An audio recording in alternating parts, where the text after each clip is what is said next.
And we will get going. So keep chatting on the chat if you have anything to say as I'm talking. But as I mentioned, I'm going to start with architecture. And histories of architecture almost always begin with the Parthenon, which is the image that you can see on my screen now. This building, it would go on to become one of the most influential buildings of all time, and it was built over 1,000 years ago. Construction started in 447 BC. So I will move on to the next slide now. This building you may all recognize because it's kind of the biggest cultural landmark in Athens, became really famous in the Renaissance. And it actually replaced a temple that was standing before it, which had been destroyed in the Persian invasion of Greece in 480 BC. So they basically arrived at this mountain called the Acropolis in Greece, destroyed everything on it. And when the Athenians decided to rebuild it, and they built the Parthenon in 447 BC, it basically became a celebration of their victory over the Persians. And it was a way for them to give thanks to their goddess of war, Athena. So this temple basically became a symbol of democracy, a symbol of war, a symbol of victory, wisdom, and it became hugely important. So, I mean, a lot of you may recognize this, and maybe I will be telling you something you already know, but we will get on to the other buildings, don't worry. I'll just talk briefly about the structure of the building. So it's a very traditional Greek structure, which you'll recognize, but archaeologists actually think that this structure is influenced by really ancient primitive stone wooden structures. So if you go on to slide number 3, those of you who are using the PowerPoint, you'll see these kind of Stonehenge-like structures, and archaeologists think that the Greek temple, the really recognizable traditional Greek temple, is just a sophisticated version of this, which I've always found, really interesting. The next thing to say after talking about the structure is actually the decoration. So basically, it's made up of a series of columns, and all of the columns are known as Doric columns. Now, the first thing that you learn about Greek architecture when you begin learning about architecture in general is that there are 3 types of Greek column. And if I explain them to you, which I will, and you can see them on slide number 4, you will start to see these columns everywhere, I promise you, on the fronts of houses, museums, all types of buildings. So it's important to kind of become familiar with them. The column that adorns the Parthenon is called a Doric column, the one on the left, and the most simple column. So my sisters have just arrived to join the class. You can come in. Hi. Where's Matty? You can't see them or hear them, but they can see me. So as I was saying, the Doric column is the one that adorns the Parthenon, and it's the earliest Greek column. It's the first one that they designed, and you can kind of tell because it's the simplest, it's the least decorative, and because of the Parthenon's association with war, as I said, it was built to kind of commemorate this victory.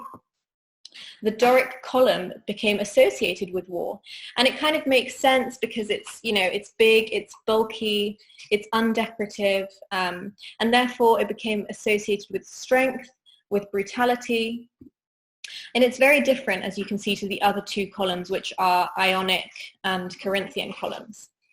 They were developed a little bit later. They're more decorative, especially the Ionic column, it's sleek, it's refined, it became associated with wisdom, and you'll often find it used in courthouses because of the Greeks' association with democracy. You'll also see it on museums, in academies, all of this kind of stuff. And then finally, you've got the Corinthian column. It's the one that has the leaves. It's the most decorative, the most ornate. And this one is typically used on celebratory buildings, triumphal arches, anything that needs to be quite ornate and excessive. And it's also actually the column that is used to decorate the National Gallery of Art in London, which has a very traditional Greek temple front, which is basically copied from the Parthenon. except that it has Corinthian columns. So the Greeks were very rigid in their architectural rules, so they really stuck to these three types of column. And now that I've told you about them, you will begin to see them everywhere, and you'll be surprised at how much architects throughout history have kind of adhered to the symbolic meanings of these columns. So yeah, this is one of the earliest things about architecture that you learn in the history of art, and it's really nice because you start to notice it immediately, and you start to realize the kind of influence that the Greeks have had. Every time you see this column, it's literally taken from the Parthenon.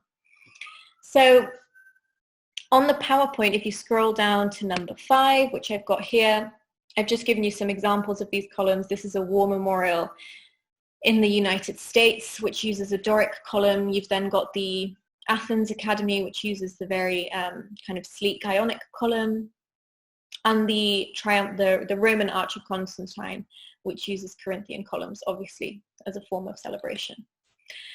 So going back to the Parthenon, which we started with, we've talked about the exterior decoration, but actually above the columns were a series of sculptures, which I'm sure you will be familiar with because they are known as the Elgin marbles, having been taken by Lord Elgin in the 18th century. I won't get into the debate about the Elgin marbles because we can save it for another day. But the reason I bring them up is because the Elgin marbles were actually sculpted by a very famous Greek sculptor called Phidias. And he kind of brings me on to the next building that we're going to talk about, which is another Greek building, much less famous than the Parthenon, but to me, much more interesting. So if you go on to slide number 9, which is the one I will click on now, so you can probably all see it anyway. Continue for now. So back to the Parthenon. The sculptures were built, or rather sculpted by Phidias, and he also sculpted the caryatids, the columns that you can see on your screen now on slide number 9. These columns support a building called the Erechtheion, which is actually on the same mountain, the same Acropolis as the Parthenon. It's right next door. And we actually know that these columns are called caryatids because there's a really famous Roman architect called Vitruvius who wrote a book 1,000 years ago in the 1st century AD called De Architectura. And he basically wrote all about Greek architecture. And it's really thanks to him that we know everything that we know about all of the different symbolisms associated with Greek architecture. And in this book, he explains that the columns of this building were called caryatids because they represented the punishment of the women of Caria, which was an Athenian town that was condemned to slavery after betraying Athens and siding with Persia in the Greco-Persian Wars. So the same wars that destroyed the original Parthenon. So they sculpted the building of the Erechtheion to kind of symbolize the defeat of Persia, the betrayal of the Caria women, which I think is really quite unbelievable. Another interesting thing about this building, which I honestly think is more beautiful than the Parthenon, is that in 1800s, one of the caryatids, so one of the columns, was actually removed by Lord Elgin and sold to the British Museum. And Athenian legend has it that the night that she was stolen, all the other sisters, all the other caryatids wailed, and that it could be heard across Athens. So yeah, these caryatids can now be seen in the British Museum, and another one is actually in the Soane Museum in London, which is just as controversial as the Elgin marbles. So I really love this building, and it's right next door to the Parthenon, so I always try to mention it. But I am going to draw your attention back to the Parthenon for a second.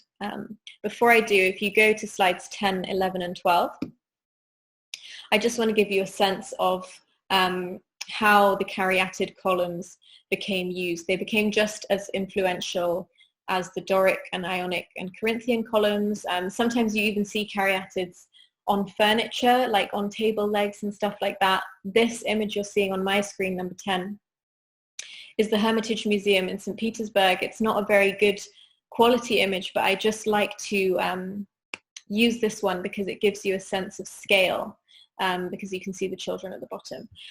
And then on slides 11 and 12, you can see kind of modern interpretations of the caryatids. You'll really start to see them everywhere. They became particularly popular in Eastern Europe, so this is Serbia and Poland. But as I said, I just want to bring you back to the Parthenon for a second, the building that we started with. Because this image, you will now notice, because I'm going to point it out, it's not a photograph. It's actually a kind of graphic reconstruction of what the Parthenon would have looked like before it was ruined by time.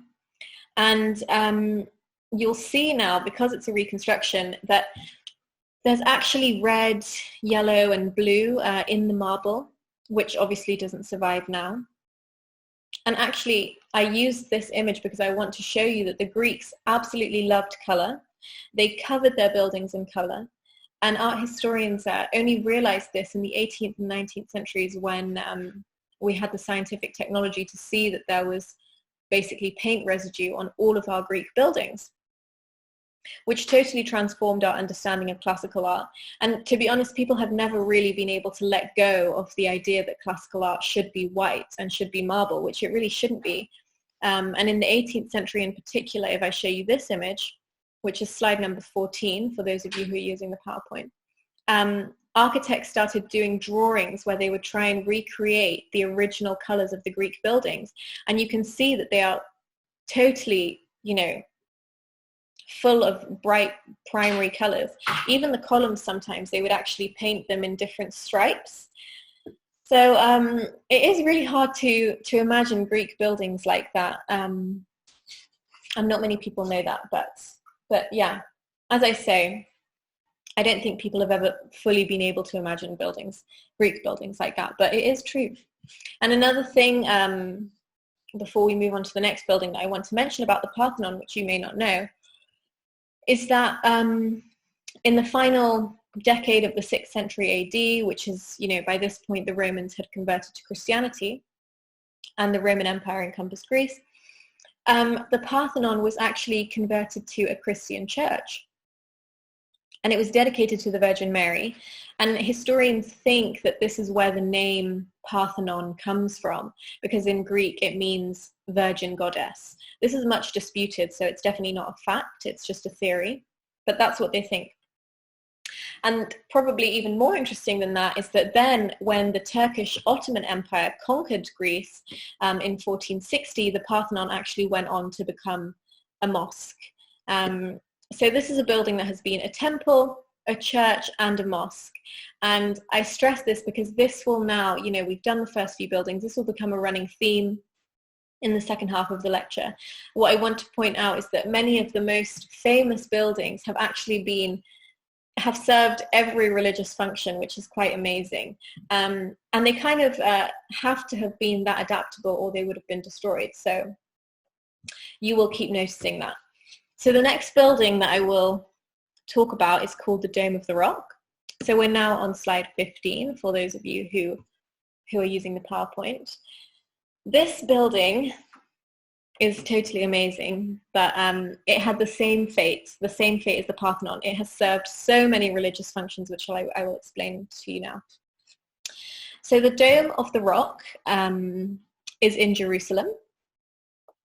And what we are looking at now is actually the oldest surviving example of Islamic architecture, which is quite amazing, in the whole world.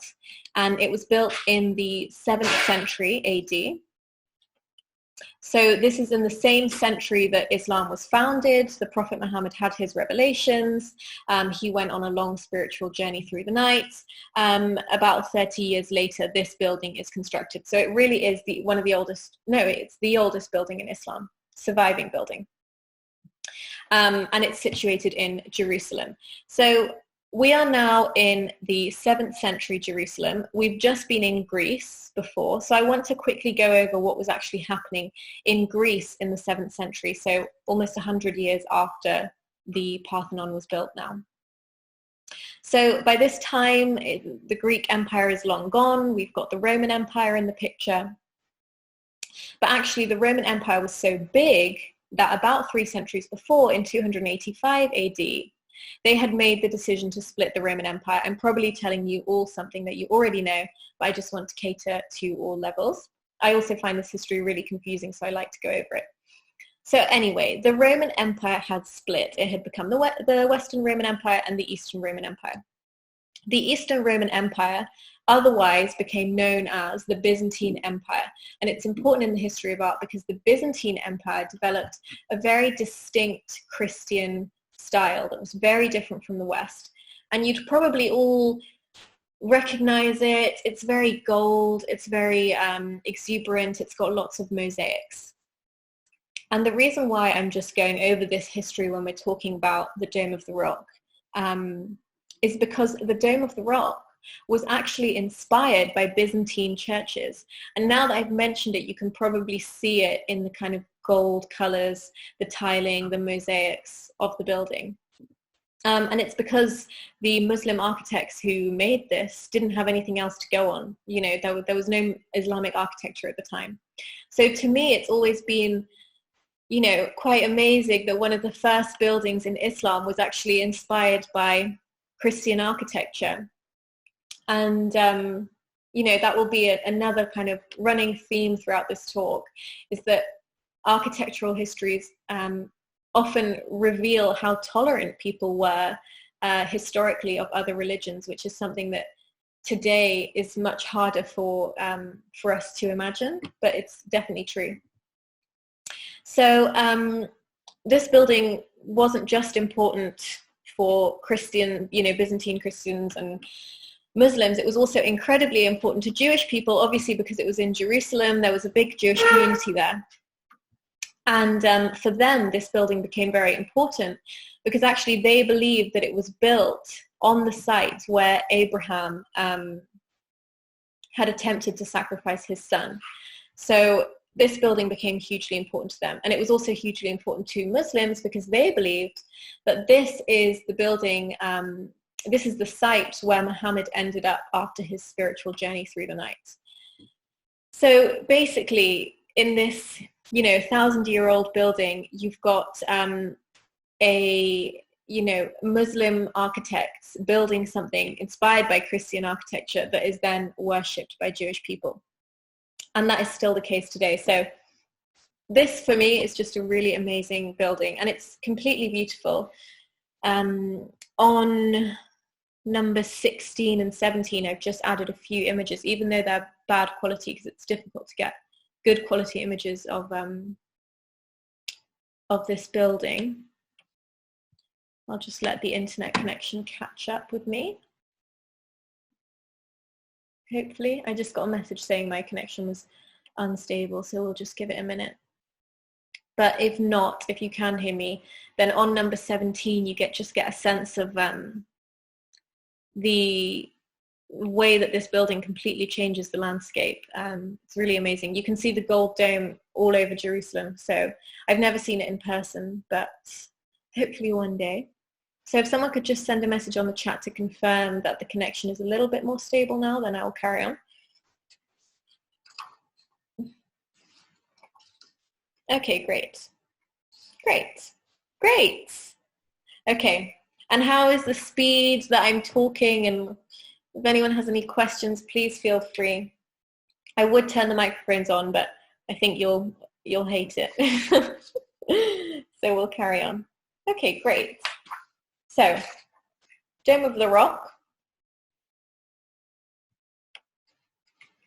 is finished.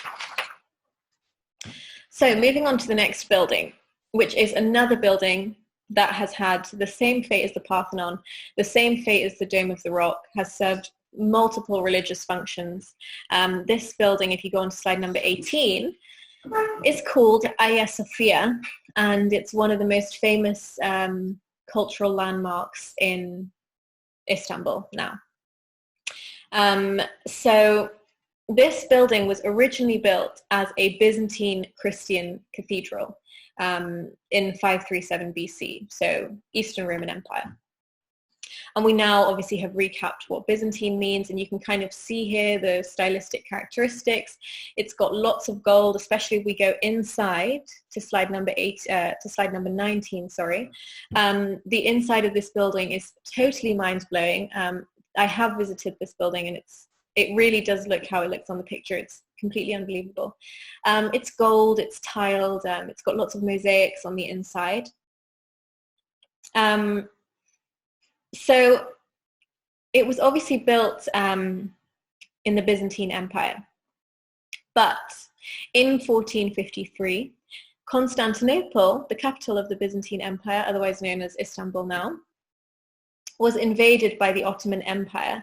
The Byzantine Empire fell, and Hagia Sophia, one of the most important buildings in the whole city, went on to become a mosque, just like the Parthenon.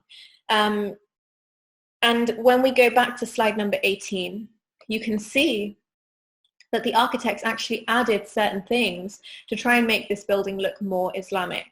For example, the minarets, which are the columns that you can see on the outside of the building. They started using this building as a mosque, which I think is quite amazing, because inside Hagia Sophia, you can't really see in this image, but there are lots of mosaics of Christian religious figures like Jesus and Mary and blah, blah, blah. And there is this idea that Muslims didn't like to see figural representation because one of the Islamic hadiths, which are kind of rules that Muslims follow, said that you shouldn't look at figural images. But it's actually not the case. They were totally fine with having these figural images included. And people just had a kind of religious flexibility that it's hard for us to imagine now. And even, for example, this building, because it was built as a church, wasn't facing the right direction for Muslims. It wasn't facing Mecca. So the altar was in completely the wrong place. But people didn't mind. They just turned their prayer mats around the other way and continued to use this building. And, you know, it's amazing that they did, because otherwise it would have been destroyed. So I really like this about the history of architecture. All the things that it actually reveals about the history of religion. So I did really want to point that out. And now that we're talking about mosques, it brings me basically to the next building we will talk about, which is the most modern building we will cover in this session. I know we've been very much in the kind of ancient historical architecture period in this class, but it's just I wanted to start from the very beginning, and you know, we can always go more modern later. So we're jumping a few centuries now just to finish on something a little bit different, a little bit more modern. The mosque that I'm going to show you now is one that I don't think many people would have known. It's only very recently been, you know, properly studied by architectural historians.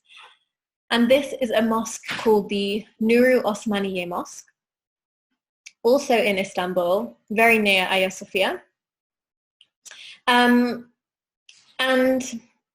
we're still in the Ottoman Empire at this point, because it was built in 1749, and the Ottoman Empire lasted an incredibly long time. But we're just jumping a few centuries. Before I begin talking about the history of the period, I'm just going to talk about the name. So Nuri Osmani Mosque, it actually means the light of Osman. And Osman III is the sultan who built the building. And the reason they talk about light is because the building actually has 174 windows inside, which is really unbelievable. So the interior is really beautiful. And actually we can look at the inside now. If you go to slide 21. It's really difficult to capture the inside, so photos don't really do it justice.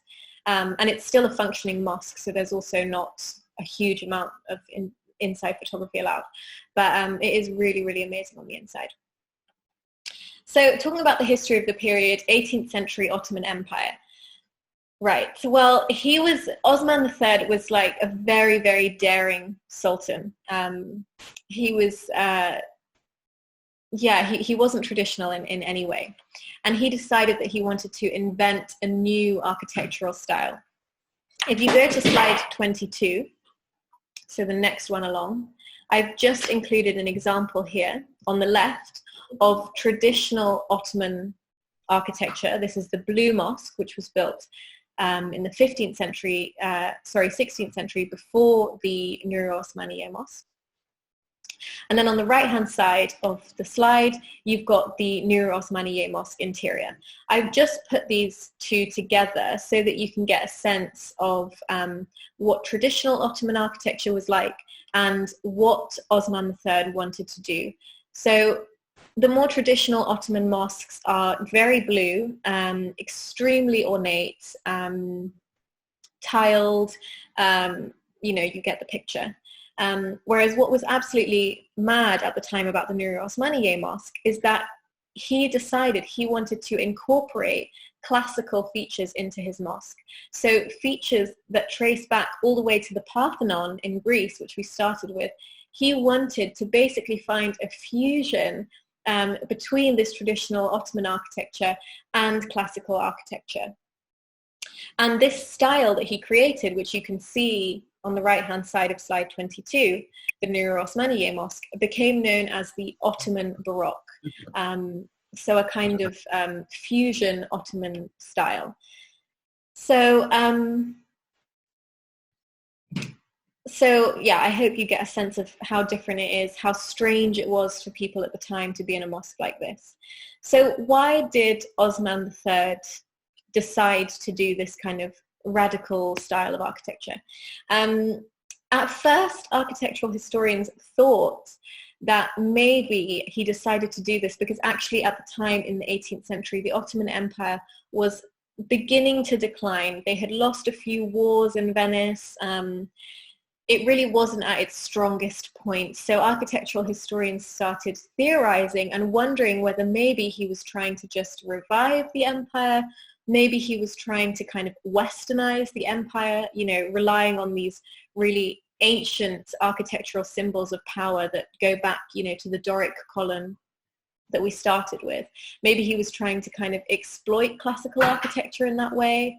But actually, the reason why I mention this building is because I want to show you how much dispute there is in architectural history, because now architectural historians have actually come together and said that this isn't necessarily the case at all. This style wasn't a kind of attempt to save the Ottoman Empire. In actual fact, the Ottomans were being very clever, because what they realized and what Osman realized, and we now know from texts that have emerged, is that the Ottoman Empire was so multicultural. I mean, it was absolutely huge at this point. And the Ottomans decided that they needed to pick an architectural style that would include everyone, that would be more inclusive and more representative of everyone. And if you think about it, the Ottomans at this point, their empire included Greece, and it was based, its home was in Constantinople, Istanbul, which had been the hub of the Byzantine Empire. So for them, using classical forms, arches, columns, was a way to kind of stake their claim to their classical architectural heritage. They didn't see classical architecture as something that belonged in Europe or belonged to the Greeks. For them, it was something that really spanned many different continents, which it did. I mean, classical architecture, Alexander the Great went as far as India, so it's definitely not a legacy that was just allowed to be used by Europeans. So there's loads of interesting literature on this now, about how we often assume that these fusion architectures are a sign of westernization, when actually they're often a sign of people very cleverly trying to be multicultural in their architecture, trying to look back to all of their different architectural heritages, because the Ottomans actually inherited lots of Byzantine architecture. So it would make sense for them to rely on this history. So yeah, I thought that was an interesting thing to mention. I think that's the last thing I will say on it, because I don't want to go too far into it. And I think the images really speak for themselves when you see them side by side like this. So my internet connection is slightly unstable, so we'll let it catch up with itself. Okay, great. So kind of to have a pause and recap everything that we've talked about, because I've been talking for a long time. We've gone through 5 buildings, I hope. I know I said 10, but honestly, I decided to do 5 because we'll be here forever. And it's a lot of information. But the ones that I settled on are buildings that show you, I hope, A, that you can learn so much about the history of different empires from buildings, and B, that you can learn so much about the history of religion. And often the sort of history that you learn from architecture is much more tolerant and forgiving than other histories, because if a building has survived, it means it hasn't been destroyed, and it means that people were willing to adapt to it and change to it. So often you learn from architecture that religious groups were more tolerant than you might think when you just learn history by looking at different wars and battles. So yeah, that's what I really, really love about architectural history. So I will also finish by saying that obviously this has not been a chronological class. We've just done a few interesting buildings, but if you're interested in architectural history and you want to go more into some of the stuff we've done, you can even read the book that was written by the Roman man Vitruvius on classical architecture, if your favorite section was the Parthenon and the Erechtheion. You can also go and research, learn a bit more about Ottoman architecture, which is really, really beautiful. And it wasn't just these 2 changes, it changes at many different periods in history. You can learn about mosque architecture if you'd like, because we've done a bit of that in the introduction. Or you can learn about Byzantine architecture, which is, you know, if you're interested in mosaics and you like gold and all that kind of stuff, you'll really enjoy that. So that is where I will stop talking, because I've been talking for a long time. But yeah, I hope you've enjoyed that introduction. I know we haven't done anything medieval or modern, but we can save it for another day. I think if anyone has any questions now, I will let you type them out on the chat. Also, if you'd like